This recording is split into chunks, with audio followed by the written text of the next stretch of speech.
Call the meeting to order. Let's pledge the flag first, please. I pledge allegiance to the flag of the United States of America and to the republic for which it stands, one nation, under God, indivisible, with liberty and justice for all. Remain standing for 1 second and say a little prayer for the people of California.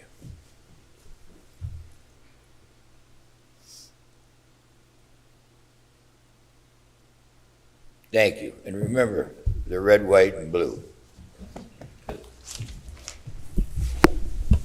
America's colors. Okay, roll call. Okay, roll call. Mr. Siebold, Present. Ms. King, Present. Ms. Gunchin, Present. Mr. Dawson, Present. and Mr. Johnson, Present. and we do have a quorum. Thank you. Next item on the agenda is election of officers. I'll open that up. Where do you want to start, with chairman first, or you the other way around? Make any difference?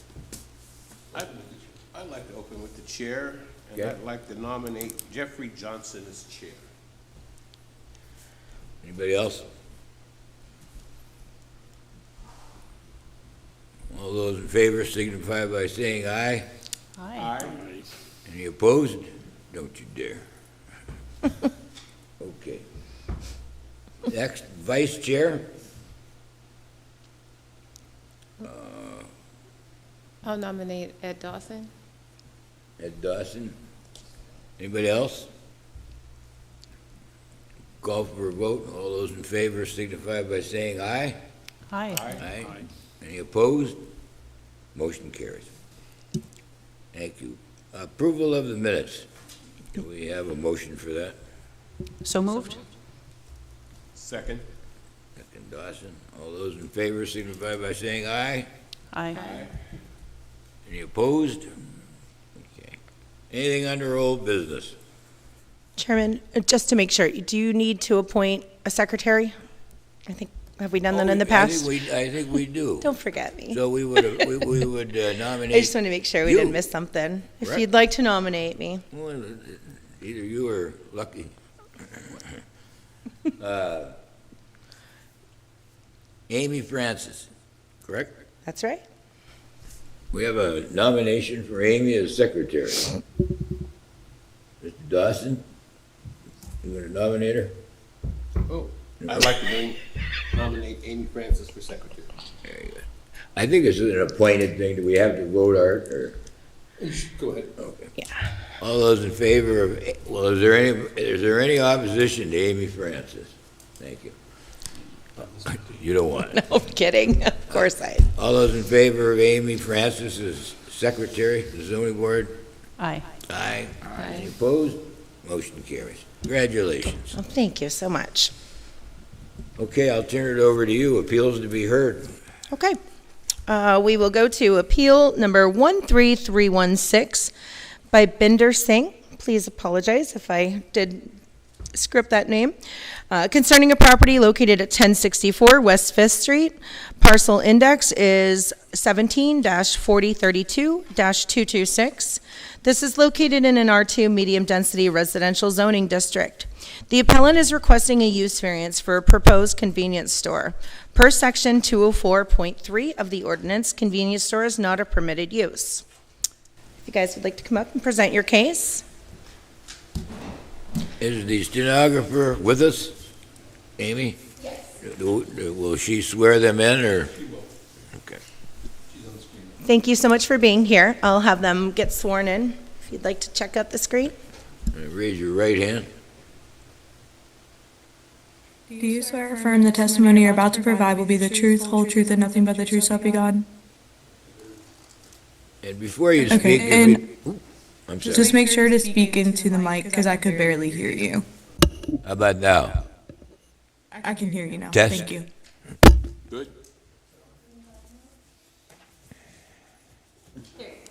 All right, before your testimony, your name and address, please. Andrew Chinikidiotti, 338 West 9th, You want to spell the last name? Chinikididi. How many times you had to do that in your life? I didn't use it till after I was out of high school. All right, proceed. Yes. But, yeah, the property in question there that we want, it used to be a restaurant, Chuck and Jenny's. And I was a previous owner, and Bender owns it now, and I think it'd be a good use for the property. It's kind of a food desert there. You'd have to go quite a ways if you wanted anything. Bender already has 4 stores. This will be the 5th store in Erie, which will give them better buying power, and he can serve the community better. He has Melody Dairy Bar. He has another one at, he has, where the old Melody Dairy Bar was, he has one at 8th and Chestnut, one at about 4 and Chestnut, 4th and Chestnut, and he has another one 624 and 624 West 8th. So this What's will be, he'll be able to cover the whole west side with groceries, kind of. What's the trade name of the stores? What's the trade name?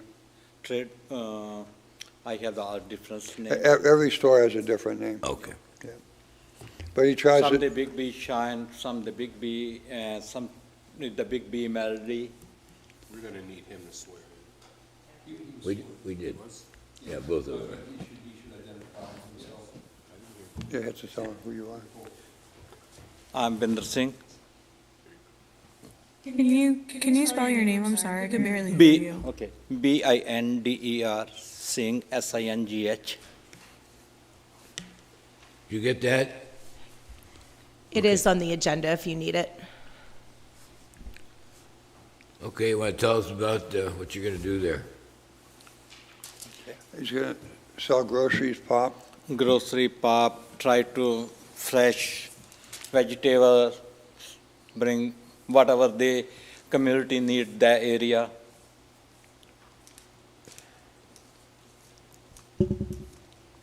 What's the hardship? Right now, well, it being a restaurant, we can't open a store there. But I think it's a food desert in that area. Like I said earlier, I think you have to go quite a ways to, if you needed something to get groceries. What's the hardship for the property? Well,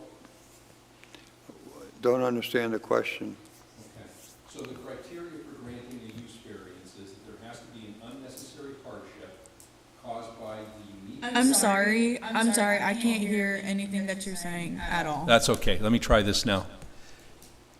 The criteria for granting a use variance are that there is an unnecessary hardship created by the unique physical conditions of the property.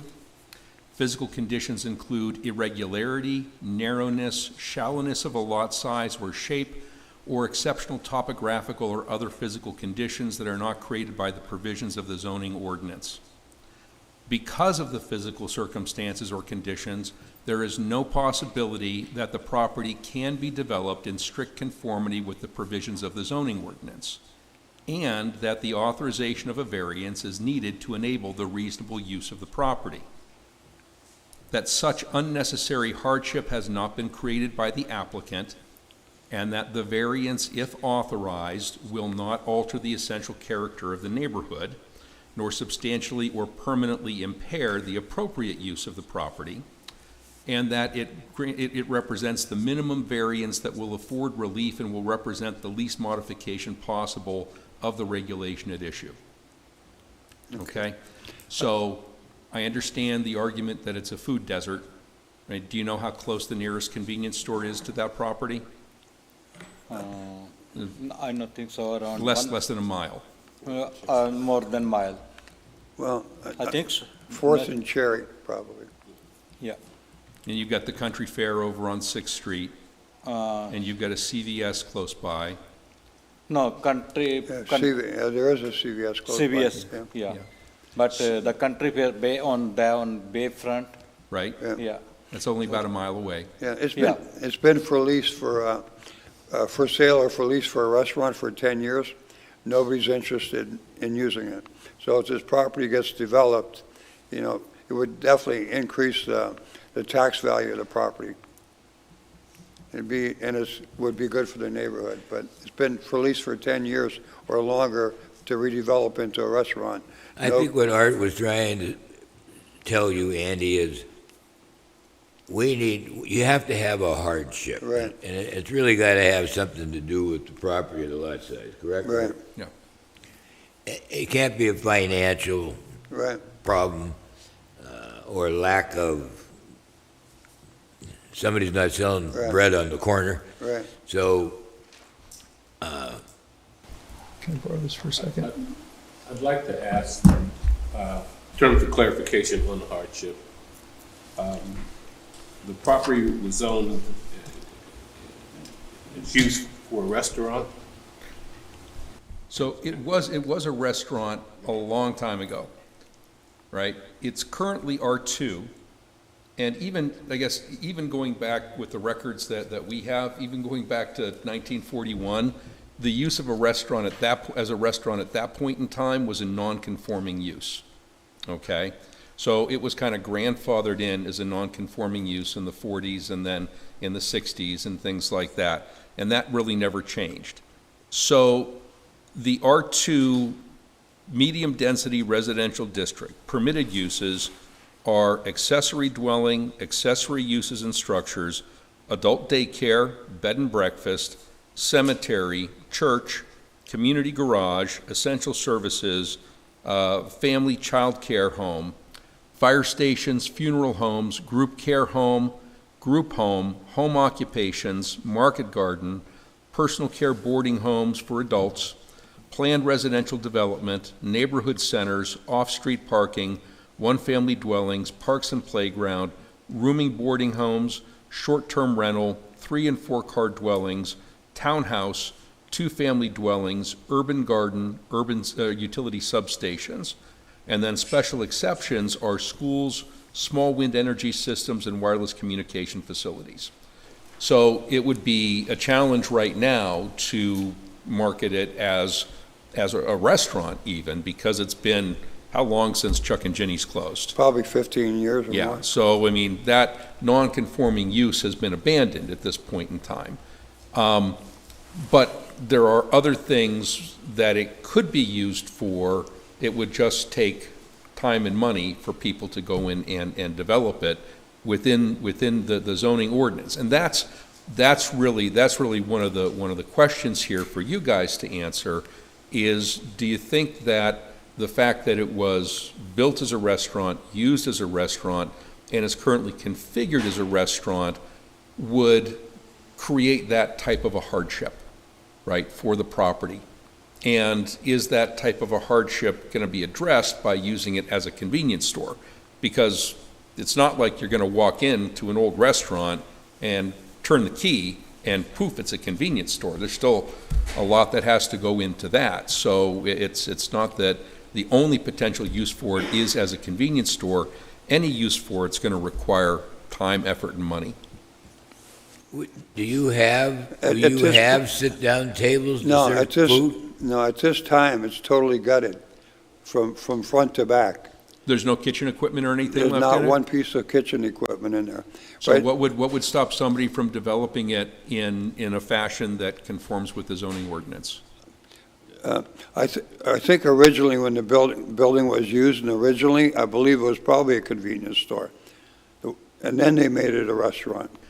They didn't have convenience stores back in the 1940s. They had Farrell's, they would have been They like had groceries. grocery store, Yeah. like he's trying to bring it back to. But I think originally it was a grocery store, because when I bought the building, it had windows that were as big as that Seal of Incorporated sign. And they made it a restaurant. What they did was just frame the windows down to this big and that big, and left the big window in the wall. So originally, it was probably a store. And then the family, the Serafini family, made that a restaurant. But I think original use on it was a corner market. Because every corner of the city, we had red and whites, because you didn't have grocery stores back then, big grocery stores. I'm almost positive it was originally a grocery store. And plans for the upstairs would be The upstairs is rented as an apartment. currently? Yeah, and if we do move forward, we're using Michael Grabb as an architect to build the building to code.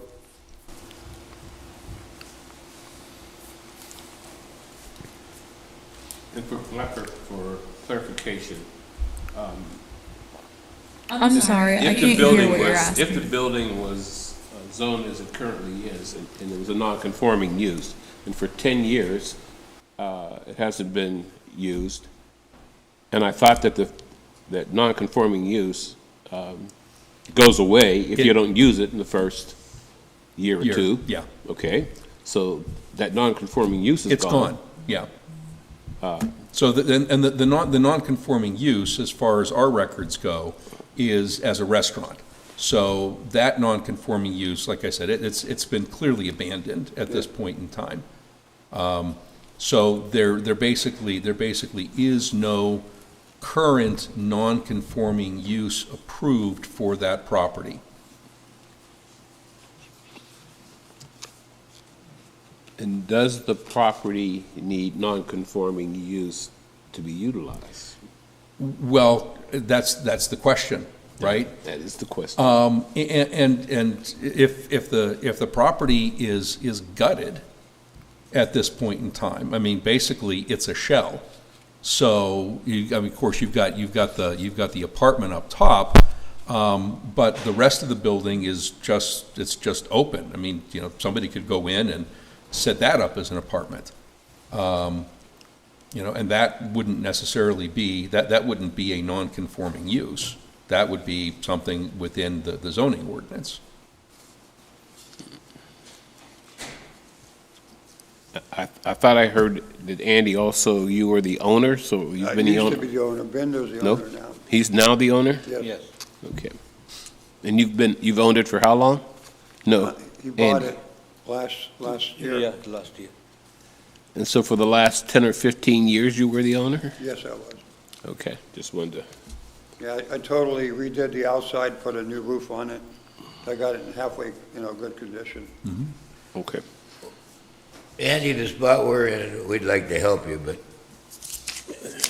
when there's no hardship, it would be monumental for us to grant what you want to do. So you can ask us to vote on it, or you can withdraw and see you another day. Okay. It doesn't look like we're going to get it. I said, do you want to withdraw today and try to get some? You try today? Well, they're probably not going to give it to us because they're going to vote on it, but they can't see how they can make it a store with all their rules. But no store around there. well, I asked so many people around there, they live single, mother there, they say, oh, please, it's better if you bring store here.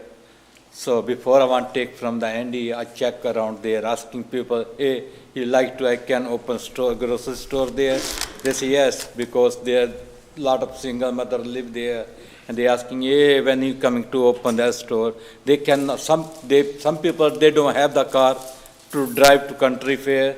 They don't have car to drive to the other store, like 1 mile. The difficulty for us is we're held to those specific Yeah. criteria. Yeah, they have to follow the law that they have because they have their rules. If we were able to vote whether or not we thought it was a good idea, Right. perhaps the outcome would be different. We're Right. held to those specific criteria, and if you cannot articulate how you meet those criteria, there's no choice for us. Okay, why don't we withdraw for now and see if we could seek some counsel? So you want to withdraw? I would think so at this point because it doesn't look we're going to get the vote that we want. I think it'd be better to withdraw at this point. Up to you. Well, You're asking for that, to withdraw it? I think so, because I think if we come back, we might find a hardship. I don't know if we can or not, but And again, this board doesn't set the zoning ordinance, I understand. right? City council does. We just have to follow it, and if we're going to make changes from it, we've got to follow the criteria that are established by the state, unless we want to be in a situation where somebody who is unhappy with the decision comes in, files an appeal, we have to go through court, end up going down to Harrisburg to argue there, and then come back with directions that no, you couldn't grant the variance because there was no hardship. I totally understand. Okay?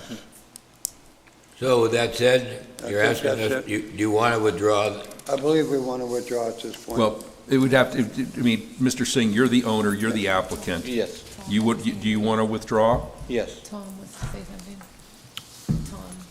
Tom has a comment. So I have a question for maybe Jake, because you're in on planning meetings a lot.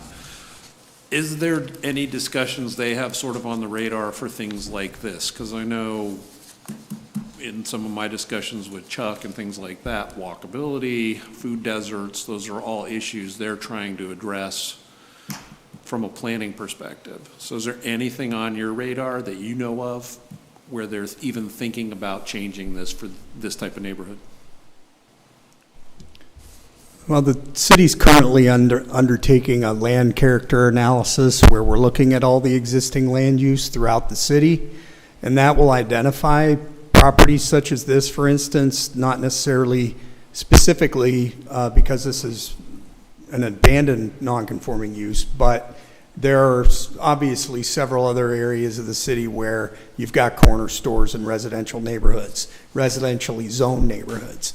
And there probably will be some thought given to creating some nodes within those neighborhoods, maybe overlay districts where you have corners of commercial nodes within the residential districts, because there's certainly plenty of them out there now. So once that analysis is done and we kind of quantify that, it's entirely possible that one of the options would be to amend the zoning map to create those overlay districts.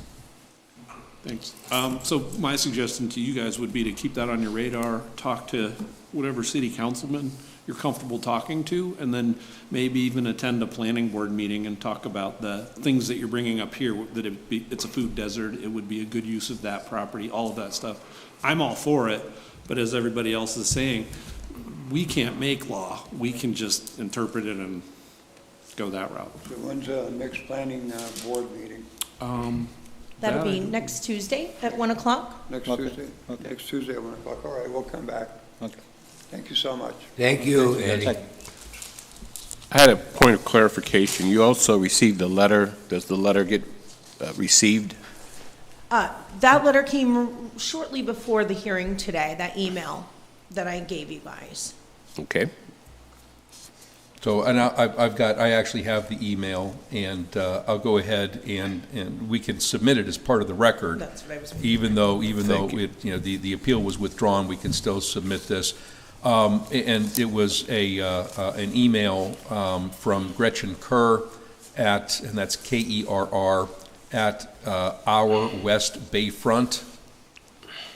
And she had asked that, because she was unable to attend the board hearing scheduled for today and had just learned about the appeal, she had asked that the matter be paused until neighbor feedback could be collected, and indicated it would be helpful for neighbors to know more details about the proposed business and the requested reuse of the property. But I think that that's moot at this point in time, given that the appeal has been withdrawn. Certainly, that's something that her organization can take up on their own. We always recommend talking to the neighborhood associations and whatnot to try to get the support of, see what they're looking for. She's a really good person to talk to, and I can get her contact information. His store is right next door to her office. Oh, okay, wonderful. Yes, so you can go talk to her. Great, yeah, thank you. Thank you. Anything else? For the good of the order. Well, Motion to adjourn. motion to adjourn, So be it. seconded by Mr. Dawson. Thank you. We are adjourned. Thank you. Thank you, board.